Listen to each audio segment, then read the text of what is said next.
Shelby Turk. I am the People Operations Manager for Agile Velocity. I'm also the person who writes all the contracts for Agile Velocity, so if you want some training or some coaching, please come talk to me and I can probably make something happen. I'm a University of Montana alumni. I am a big people person. I love hearing everyone's stories and getting to know where you came from. I grew up in a very, very small town, so moving to Austin, it was really exciting just to get to hear people who didn't grow up in a small Kansas town and have really interesting backstories. And my most favorite thing right now is that I am mom to this adorable little baby, who is Henry and is 10 months old and is currently, I think, teething for the 8,000th time. So I will blame that on the technical problem that I haven't slept in about 10 months. So, go to the next one. You got about 17 years to go. Hopefully he won't be teething for 17 years. Well, I'm just about to sleep. So I would love for this to be interactive as much as we can. I can monologue at you for about 20 minutes, but that sounds horrible to me and probably to you as well. So today we're going to be talking mostly about peer-to-peer feedback. If you have stories, if you have questions, feel free to jump up and say them. To start, what do y'all think of when you do think of feedback? Like, what are your immediate thoughts about giving feedback? There's a microphone over there with it. Put an extra speaker. That's excellent feedback. Thank you. We should probably use that. I'm not quite as loud as Max is. That's a good thing. Is this better? It's not. Oh. It is? Okay. Ooh. Perfect. So that was excellent. Yeah. So, to me, feedback, the first thing I think is negative. Most people think of that, oh, you're going to give me feedback, you're going to tell me what's wrong. You're not going to tell me what I'm doing right. You are definitely not alone in that. That is overwhelmingly, when surveyed, most employees think that feedback is going to be negative, and it actually has a really interesting decrease on their productivity. When they see there's going to be a manager feedback session or even from their own peers, they're actually shown to decrease their productivity, and in my personal hypothesis, probably go to Indeed and start looking at other jobs and seeing what else is out there. And that is not the goal of feedback. You definitely do not want it to be a negative or scary experience, but that is most people's immediate jump. So, how did I get here, and why do I care so much about feedback? When I was just out of college, I actually had a Parks and Rec degree and a business minor, and I thought that I was going to be the next great outdoor educator of the world. Times had changed a little bit since then, but in that, I found myself suddenly a director in charge of 10 employees and 150 school-age kids with no management experience whatsoever. So, for the first few years, I was very, very quiet, and I just let everyone else run the meetings. I didn't think it was my place to say anything unless it was very positive, very upbeat. Everything was always sunshine and roses and perfect. And so we were in a director's meeting, and one of the preschool teachers came in, and she was furious. Possibly the most angry I've ever seen a human, and I drive on Mopac frequently, so I see lots of angry humans. And she came in, slammed the door, said, "I cannot work with my co-teacher. Y'all need to go in there. I'm gonna quit. I'm done." And my director, essentially, I keep forgetting that you're not on here, did that first image. She looked at that teacher and said, "Unless someone is bleeding or I need to call the lawyers, I don't want to hear about it. Y'all need to solve this." And she sent the teacher back. So she marched herself down the hallway, back into the room, and y'all have a bit of a preview here, but guess how well that feedback session went. For the next 6 months, it was my primary duty to essentially clean up the mess that had just happened in that 5-minute span. I spent hours of my life on calls with parents, on calls with teachers, in mediation sessions, just trying to smooth over the complete bomb that had gone off in that classroom between these two teachers. By the end of it, we had had both those teachers leave. We had students disenroll. And I had developed the healthiest fear of feedback anyone will ever have. I thought that it was 100% always going to lead to an argument. My husband can attest to this. I didn't even give him feedback for years. I was like, nope, everything is good. It did not work well. I would not recommend never giving feedback to your partner. It leads to a lot of angry dishwasher loads and unloads, and you're just mad all the time. So from there, Too real. I then found myself at Agile Velocity. And I found myself in a very similar situation. I had a partner come up and they said, Shelby, I don't think I can work with this coach anymore. I can't do it. It's not going to work for me. And I thought back to that meeting. I thought back to the 6 months following that meeting and the years with my husband in the dishwasher. And I decided instead to explore. Go ahead, Nick. So I started talking to them and I asked them what was going on. We practiced giving feedback. We practiced all the possible scenarios that could come out of feedback. And we came to a beautiful resolution where they were able to go back and talk to that coach themselves. And instead of being a complete bomb that blew up their relationship, it was just a bump in the road. These two people still work together. They get beers together. They know each other's children. They don't even really remember this time when we had to coach through this interaction. Through that, I came up with my mentor of this kind of mantra that's guided my entire world, basically. Honesty, candor, and respect. Feedback is a loving interaction. You wouldn't be giving feedback if you didn't care. There are lots of times, again, I drive on Mopac. I don't give those people feedback that I think that they're an idiot and they don't know how to drive. I just go on with my day. I might tell Rachel that they are an idiot and they don't know how to drive when I'm talking to her, but that's it. If you're caring enough to give the feedback, you want it to work. You want it to work for your clients, you want it to work for your coworkers, and that's something really, really loving and beautiful that I think we need to hold on to a little bit more. All right. So, how do you do that? Like any other thing, it does take practice. I am not perfect. I have frequently left meetings completely enraged and been like, that's it. I'm never giving that person feedback again. I no longer care. And about 10 minutes later, I realize I do care, and I come back and we try it again. And so we're gonna go through some tips and some scenarios. This is definitely where, again, if you're tired of hearing me talk already, feel free to shout out and to talk, and that's totally fine. So when you're going to give feedback, there are 3 really important questions that you need to think about before you go into the meeting or before you start setting up this process. 1, is it timely? It will do nobody any good if you come up and say, hey, a year ago, you really bothered me, and I am mad about it now, today. It's just not gonna do anyone any good. Truly, I think that the magic time is 24 hours that you have to give feedback. You can push that to a week. We're all busy, these things happen. But if you get much past that, they're not gonna hear you. It's not gonna be a very clear example. People have moved on. They've lived a whole nother life since then. Second, is it constructive? It, again, is very easy to push someone in a corner and want them to say that they were wrong and you were right. And it doesn't help. They're not gonna grow from that. They're not gonna build from that. All that's going to do is maybe make you feel better, and that's it. So you wanna make sure that whatever feedback you're giving them is something they can actually grow from and work on. And the last one is the hardest one of, does it actually need to be heard? So I, and again, another lifetime, was also a recruiter.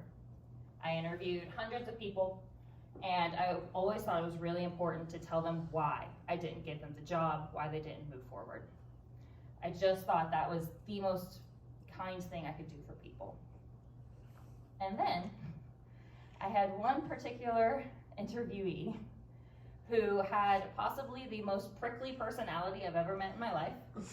And as soon as we sat down at this Starbucks, I knew. I was like, this is not going to work. I can't work with you. You're definitely not gonna be able to work with my bosses who are also kind of prickly. Again, this wasn't at Agile Velocity. This was somewhere else. And Wasn't me, was it? no, definitely not. And it just was not going to work. I thought about it, and in a brilliant, blinding moment of, I would lovingly call stupidity, I decided to tell him, it's your personality, that's why I can't hire you. Yeah. It went really, really well, y'all. He was super receptive. That is a beautiful example of it didn't need to be heard. I'm not asking him to change his personality. I would never ask anyone to do that. He shouldn't change his personality because it might be a me problem. Maybe I was the one who, he gets along great with everyone and I was the problem. But that is the feedback. Just keep it to yourself. Put it in the back pocket, send the email of, we found a stronger candidate, I'm so sorry, and move on from there. So, we've decided that this feedback we're going to give, it's timely, it's constructive, it does need to be heard, it's not about their personality. Now you have to decide how to do it. In person, in my opinion, is always going to be best. You can see their entire body, you can see everything that's going on and understand if this is a good time to give feedback. Because it's 2024, I'm hardly ever in person with anyone other than my child. And so you might have to do it on camera. That is your second best, at least get to see the top of their body. And then if you can't do that, go to the phone. At least be able to hear them speak. Hear if they're getting shaky. There's been many times where I've had people that when we're having feedback sessions, they need a break. And the clearest sign is the little shake in their voice. And you're like, okay, let's get some water, let's take a minute. If for some reason, the only option is text, be that Slack, email, whatever it is, please, please, please, please, please, do not send it on the first draft. Type it, walk away, get your coffee, come back, read it again, and really try to picture their face and think of how are they going to take this? What is their face going to do? Put your own feelings into it and retype it. And on about the third draft, then you can probably press send. And I would also immediately schedule some sort of a call or a talk or something so that when they see it, they can read it, digest it, but then you can follow up because it is almost guaranteed that it's going to go sideways at least a little bit. Your tone's gonna come weird, they're not gonna understand, and it's better to have that follow through there. So we're giving the feedback. We're there, we've decided it's on video because I live in the middle of nowhere, Texas, y'all live in Austin. I'm not driving in to give you this feedback. You have to ask. Make sure, are you in a place to hear feedback? Even when I've been a manager and I'm talking to someone who is getting constructive feedback, corrective feedback, and they're an employee, you can always wait the 5 minutes and let them gather themselves. It doesn't have to be right this instant in this moment. Just give them a minute, gather, and go. Make sure you have those specific and timely examples, and make sure that you are planning a path forward for the both of you. It is not how are you going to fix this, what are you going to do? It is how are we moving forward. Do not assume that you know their intent. Have any of you here, I don't know, she doesn't come south that often. There's a wonderful coach in Kansas City named Jenny Tarwater, whose favorite thing to tell me was, Shelby, maybe I did intend to hurt your feelings. You don't know that. So do not start it with, I know you didn't intend. She maybe did. And so you just need to let them tell you. I am a proud Midwesterner. Everything is always everyone, all the time, forever and ever, all in a group. Exaggeration comes naturally to me. It is not helpful in feedback. Everyone does not hate what you're doing. Everyone isn't talking about you behind your back. It's not true. So have your specifics ready to go. And don't tell them what to do. They can tell you what the plan is, you can work together, but I've very rarely met someone who wants you to come in and tell them that they did something wrong and you know how to do it right and start lecturing them. It doesn't go very well. And now the flip. So how many times have y'all just in the room asked, okay, make sure, give me some feedback after this? How many times have you actually gotten good feedback after that? Yeah, you don't. Or barely you do. Man, Lynn, or Lonnie, what did you do? Lonnie? I need to hang out with the people you hang out with. So very often, if you just ask as a blanket statement, you get, that was great. You did a really good job. And instead, what you're looking for is probably a little bit more specific and a little bit more of what could you do differently. So you should ask for specific feedback. Hey, I'm trying this new Miro activity. Can you tell me how it goes? Or recently we were testing out Google Meet to see if we were gonna switch from Zoom to Google. And I asked everyone, hey, tell me how it goes, specifically, everything that happens. It very much helps to get that specific feedback, and it helps the giver, because if someone just asks me for general, I'm also terrible. And I'm like, yeah, you did great. You're a wonderful person. Everything is beautiful. You can also set your own personal goals that are not work related. When I moved here from Montana and Kansas, there, guys is a gender neutral term. I don't know if anyone else is from the Midwest or the Pacific Northwest, gender neutral. So my whole life, it was you guys, all you guys, guys. I moved here and immediately ran into someone who said, I'm not a guy, and knocked me off my game for the next 3 hours. And so I asked my coworker, please make a tally every time I say you guys. And by the end of the day, I can't curse. I kid you not, I had over 50 tallies of you guys. So now, after that, I started really focusing on it. Instead of you guys, I would now have 50 y'alls that I do, but gender neutral, and it works. Y'all means all. Exactly.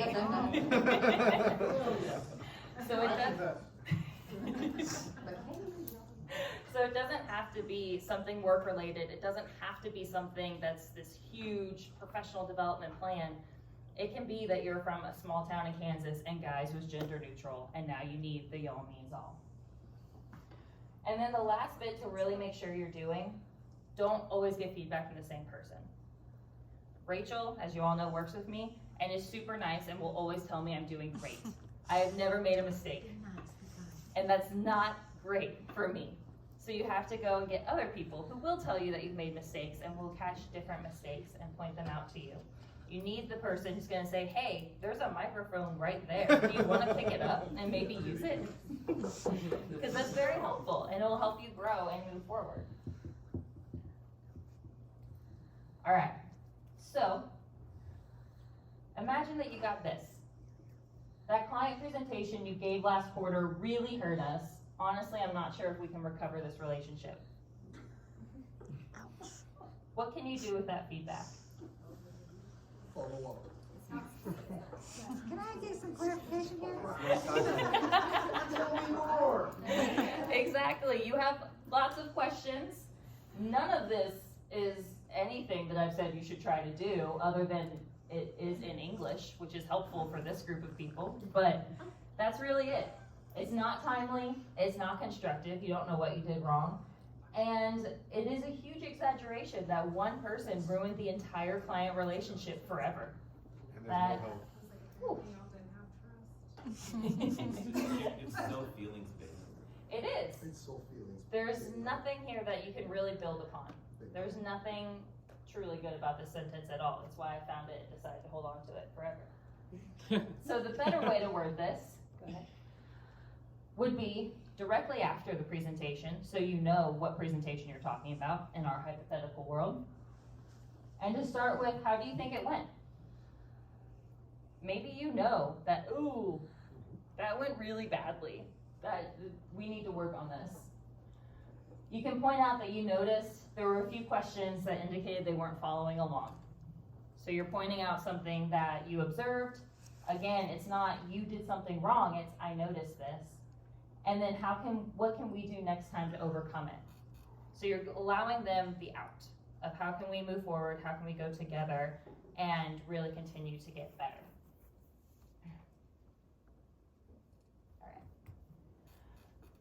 So now this is where things get really sticky, and we're almost to the end because this is a whole talk in and of itself. Corrective feedback. So up until now, most of this has been how you would approach peer-to-peer. You can use a lot of it for corrective and manager down feedback or going up feedback. But when you're having difficult conversations that are serious, and we're now moving into the really fun world of HR where I live, things need to be very careful. You need to have tact and a level head, and you need to be very, very clear of how we can go forward. So that doesn't mean that you have to be a jerk though. The way that you spoke to the client during that presentation was unacceptable. So you're being direct, you're being very clear of what they did and when it happened. But then you can be a human being of what's going on and why did you react this way. And that's how you start to give them the out of how can they move forward, how can they be on your team again, and what can y'all do together. And truly, this is one of the hardest things to do, at least in my experience as a manager, because you are, I mean, to be honest, scared. I told y'all, giving feedback still scares me. But it's very helpful to approach it this way and to come out as a team. I've done many feedback sessions like this, and they still work with me, or they are still working at the places I've been before. So just because it's coming down and it is corrective feedback doesn't mean it has to be cold and evil and that HR is out to get you, because I see that all over LinkedIn all the time, that HR is out to get you. All right, so that's it. Thank you all for bearing with me through the technical difficulties. If you would like to see any of our related content at Agile Velocity, we have several blogs, we have videos, all from the manager level to the peer-to-peer level that you can find through that QR code. You can also email me directly or call my office. Behind the fauna room is my LinkedIn, but if you follow the QR code, you can find it as well. Especially if you have any questions, you want to dive in deeper, I could nerd out for days and days and days about feedback and how important this is.